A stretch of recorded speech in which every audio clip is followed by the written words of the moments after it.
Chapter 13, Thronehold, and Volke is heading back to the rest of the guild. He's getting good with his magic. He feels confident with himself. He's comparing himself to Zaxis. I don't know if that's positive or a negative when you look at it, but he is. And Luther cautions him a little bit against having too much confidence.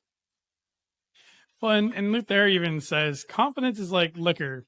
Too much and you'll make yourself into a fool. And that is, I don't think that's a pillar, but it's some wise advice. So, right. That's pretty solid Lutherisms. So Volke is still riding on his high and decides that he's going to compete in the tournament.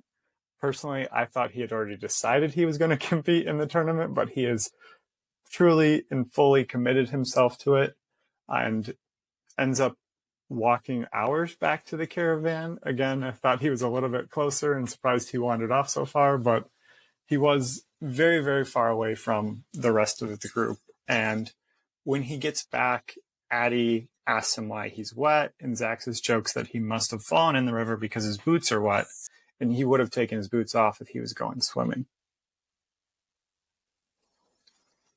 The group has another little discussion about the tournament. Hexa and Ilya also chime in that they're going to be entering the tournament, and the group pulls up, essentially crests a hill, and is able to see Thronehold in all of its majesty. There's an airship hovering above the city, there's smoke, and as the group is approaching, they're starting to go through what end up being fields of nullstone, and they find out that it's much harder for them to breathe. They don't have any access to any of their magic or their passive abilities, so a very odd sensation, I'm sure, not having access to magic. Having tapped into the ability to use magic, and all of a sudden that's just like kind of taken away. All of a sudden you can't use something that you're so used to having available. This is another one of those scenes where you're just like, well, Volke, you just had your talk with Livia, and then you help Addie get down off the carriage, like picturing the whole grabbing her by the waist and sending her nice and gently on the ground. And, you know, she even like strokes his arm as they're getting down. So it's like, well, crap, you're definitely confident now. Like you wanted to talk to her about, you know, the way things are going with you guys, maybe, possibly. So it's cute. It's cute to see Volke in a very nice and happy place. He's in a happy place, and he's got a little smooth mojo going to him. He's feeling good. As they approach the gates, they realize that one of the guards is Lyell, who's Zaxis' little brother, and who Volke saved from the plague-ridden White Stag at the very, very beginning of the first book. So they have a moment, and Lyell confesses to Volke that what he did inspired Lyell to go out and choose to adventure. And although he's technically not old enough to bond with an Eldrin, he did actually lie about his age and is a will-o-wisp arcanist. And he is very power drunk on this and very happy that he has an Eldrin, even though it is a very weak, considered a very weak Eldrin.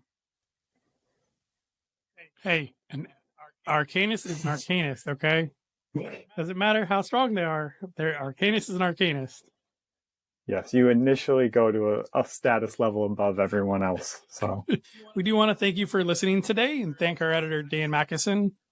You can find this podcast on Podbean, Google Podcasts, and Apple Podcasts, pretty much anywhere a podcast is playing.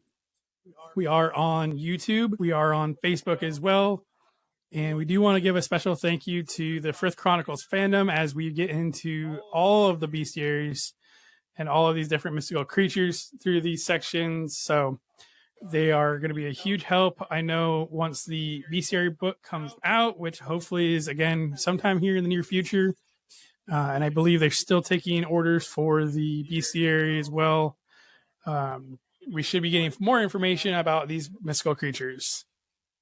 If you want to get in touch with us, you can send us an email at frithfieldpod@gmail.com, or you can shoot us a message on Facebook or comment on our Facebook page. Scott, was there anything else you'd like to add? Check back next week for a new next step in the Pokemon journey. Absolutely. All right. Thank you. And I'll see you guys next week.